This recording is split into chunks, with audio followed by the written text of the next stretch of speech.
Hello friends, बहुत बहुत स्वागत है आपका इस वीडियो में। दोस्तों, आई होप कि आपको पेपर्स अच्छे जा रहे होंगे और आपने अच्छे खासे पेपर्स लिखे होंगे। और लगभग अभी जो है आपके पेपर जो है अभी एंड ऑफ टाइम पे हैं, तो बहुत ही जल्द आपके एग्ज़ाम ख़त्म होने वाली है। ओके। सो आज के इस वीडियो में मैं आपको यहाँ पर बात करने वाला हूँ जो आपका कल एग्ज़ाम होगा, जो कि है कल तारीख यहाँ पर 16 जनवरी, राइट। सो अगर हम 16 जनवरी की बात करें तो यहाँ पर आपका टीवाई-बीए का यहाँ पर 3 पेपर्स रहेंगे मॉर्निंग शिफ्ट में, जो कि English 255, Hindi 260, Marathi 250। Okay. End साथ ही आपको मॉर्निंग शिफ्ट में जो है कॉम 222 का पेपर रहेगा, टीवाई-बीकॉम मराठी मीडियम और इंग्लिश मीडियम दोनों के लिए। और यहाँ पर अगर हम आफ्टरनून शिफ्ट की बात करें तो 2:30 बजे से लेकर 5:30 बजे तक, तो दोपहर को रहेगा हिंदी 213 एसवाई-बीए के लिए, और एमजीएम 105 रहेगा आपका एसवाई-बीकॉम इंग्लिश और मराठी मीडियम दोनों के लिए। ओके। सो इसी पर हम यहाँ पर बात करेंगे। और इस वीडियो में हम जो है खाली यहाँ पर कॉम 222, एमजीएम 105 और हिंदी 213 की बात करेंगे। और अलग से वीडियो आएगा यहाँ पर हमारा टीवाई-बीए के लिए, तो उसके आईएमपी क्वेश्चन मैं आपको बाद में बताऊँगा, ठीक है? सो चलो इस वीडियो को शुरू करते हैं। तो सबसे पहले आप यहाँ पर स्क्रीन पर देखेंगे हिंदी 213 एसवाई-बीए। ओके, तो ये जो है एसवाई-बीए का सब्जेक्ट रहेगा हिंदी 213, 212 आज एग्ज़ाम हुआ होगा आपका, और ये 213 कल के लिए है।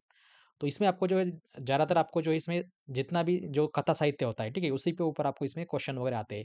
जैसे कि कथेतर साहित्य के प्रकार, ठीक है? आत्मकथा और मेरी आत्मकहानी, या फिर जो भी कुछ यहाँ पर लेखक होंगे जैसे कि हरिवंश राय बच्चन, जिनकी इनकी भी आपको इसमें जो है कहानियाँ, जो स्टोरीज़ वगैरह होती है या फिर जो आत्मकथा होती है उसके ऊपर यहाँ पर ज़्यादा क्वेश्चन्स आते हैं।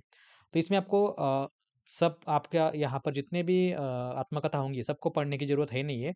आप किसी भी एक आत्मकथा को अगर पढ़ेंगे तो आप ऑटोमैटिकली जितने भी यहाँ पर कथा आपको मिलेगी, उन सबको आप इसमें आंसर लिख सकते हो।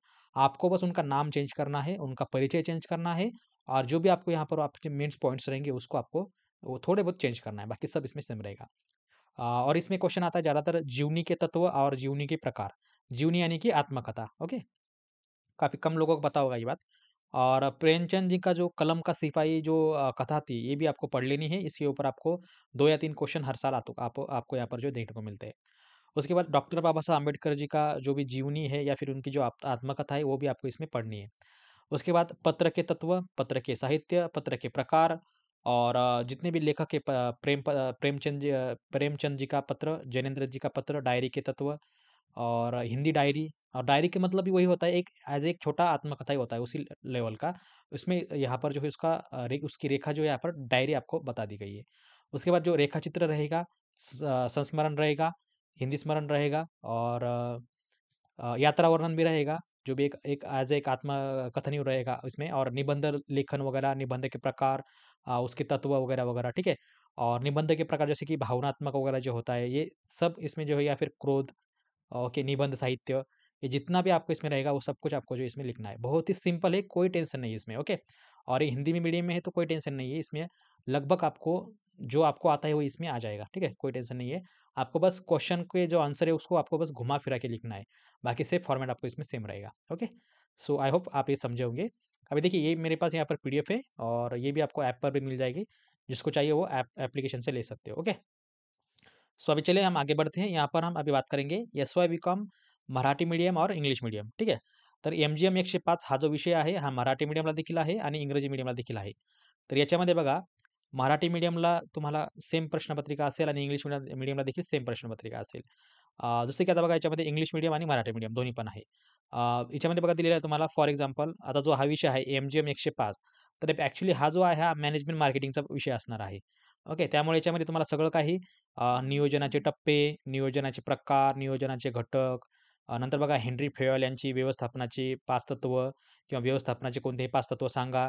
व्यवस्थापन कशाप्रकारे केले जाते, ठीक आहे. व्यवस्थापनाचे महत्त्व, व्यवस्थापनाचे स्वरूप, व्यवस्थापनाची व्याप्ती, शास्त्रीय व्यवस्थापन म्हणजे काय? परत व्यावसायीकरणामध्ये व्यवस्थापनाची काय आवश्यकता असते? मध्यम स्तर, ठीक आहे. कनिष्ठ स्तर, विवेकीकरण म्हणजे काय? निर्णय प्रक्रियेचे महत्त्व, निर्णयांचे कोणतेही 5 प्रकार, नियोजनाचे कोणतेही 5 घटक, रेखा संघटन पद्धतीचे कोणतेही 5 फायदे, समन्वयाचे कोणतेही 5 सिद्धांत, अभिप्रेरणाचे कोणतेही 5 तत्वे, हे सेम तुम्हाला मराठी मीडियम आणि इंग्लिश मीडियमला देखील असेल. इंग्लिश मीडियमला जर आपण विचार केला, तर ऑर्गनायझेशनचे टाइप्स वगैरे असेल, motivation of principal, decision making, rationalism, level management, middle, higher, lower and professional management, scope of management, nature of management, importance of management, different types of component of planning, various steps or types of planning, Henri Fayol's any 5 principle of management. एकदम सोपे-सोपे प्रश्न आहे याच्यामध्ये, काही अवघड नाही आहे. जशा प्रकारे तुमचा कालचा पेपर झाला होता कॉम 210 सेम त्याच प्रकारचा तुमचा हा देखील याच्यामध्ये प्रश्न असणार आहे. हा देखील तुमचा याच्यामध्ये विषय असणार आहे. ठीक आहे. तर हा एक मॅनेजमेंटशी रिलेटेड आहे. मार्केटिंग मॅनेजमेंटशी रिलेटेड हा सब्जेक्ट असणार आहे. खूप सोपे आहे, काही अवघड नाही याच्यामध्ये. समोर जाऊया. Com 222 TY B.Com Marathi medium आणि इंग्लिश मीडियम दोघांसाठी देखील हा सेम पेपर असणार आहे. यामध्ये देखील बघा मित्रांनो तुम्हाला कर्मचारी व्यवस्थापनावर परिणाम करणारे घटक म्हणजे थोडक्यात कर्मचारी व्यवस्थापन, ठीक आहे. कर्मचारी व्यवस्थापनाची गरज का पडते? त्यांचं व्यवस्थापन कशाप्रकारे केलं जातं? त्यांचे कार्य कसं असते? ठीक आहे. नंतर त्यांचे फायदे काय? कर्मचारी व्यवस्थापनाचे. नंतर त्याच्यामध्ये कार्यविश्लेषण म्हणजे काय? त्यांचे तंत्र म्हणजे ज्या टेक्निक्स वगैरे कोणत्या-कोणत्या असतात? कार्यवर्णन म्हणजे काय? कार्यविशेषणाची प्रक्रिया स्पष्ट करा. मनुष्यबळ नियोजन म्हणजे काय? ज्याला आपण मॅन पॉवर वगैरे म्हणतो बरोबर? Man power planning. प्रत्येक फॅक्टरीमध्ये किंवा कंपनीमध्ये किंवा इंडस्ट्रीमध्ये मनुष्यबळ म्हणजेच काय थोडक्यात मॅन पॉवर खूप इम्पोर्टन्स असते. नंतर बघा कर्मचारी भरती कशाप्रकारे होते? त्याचे स्रोत कुठले-कुठले असतात? अंतर्गत, बहिर्गत. ठीक आहे. भरतीचे अंतर्गत स्रोताचे फायदे, तोटे, सेम बहिर्गत स्रोताचे देखील तुम्हाला याच्यामध्ये फायदे, तोटे विचारले जाऊ शकतात. कर्मचारी निवड निर्णयावर परिणाम करणारे घटक म्हणजे कशाप्रकारे कर्मचारी वगैरे निवड करायची, ज्याला आपण एम्प्लॉयी सिलेक्शन प्रोसेस म्हणतो वगैरे, वगैरे. नंतर आहे प्रशिक्षण, ज्याला आपण ट्रेनिंग म्हणतो.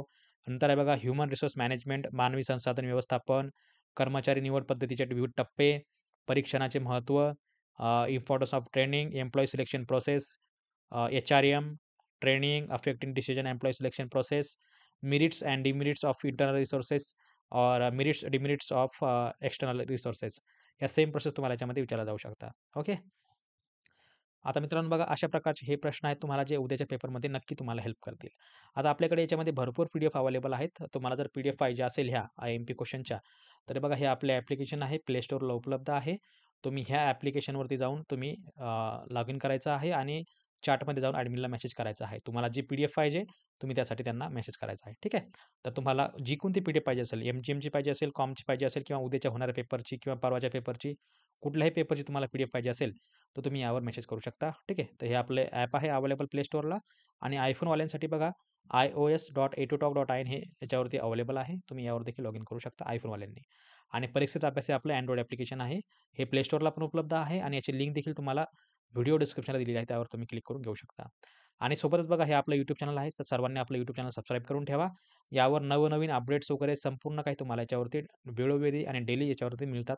आपण रोज याच्यावरती व्हिडिओ वगैरे अपलोड करत असतो. जसं की बघा आज सकाळी मी याच्यामध्ये व्हिडिओ अपलोड केला होता, की असाइनमेंट कशाप्रकारे लिहायच्या ऑफलाईन आणि कुठल्या पेपरवरती लिहायच्या, ही संपूर्ण डिटेल तुम्हाला मी हा व्हिडिओ दिलेला आहे. तर सर्वांनी हा व्हिडिओ बघा. ओके. आणि लाईव्ह लेक्चर वगैरे आपला रोज संध्याकाळी लाईव्ह लेक्चर असतं. तर ते देखील तुम्ही याच्यामध्ये बघू शकता. तर सर्वांनी आपलं चॅनल सबस्क्राईब करून ठेवावं. ठीक आहे. तर मित्रांनो आशा आहे तुम्हाला व्हिडिओ आवडला असेल. तर भेटूया पुढच्या व्हिडिओमध्ये. तोपर्यंत बघत राहा, शिकत राहा. जय हिंद, जय महाराष्ट्र.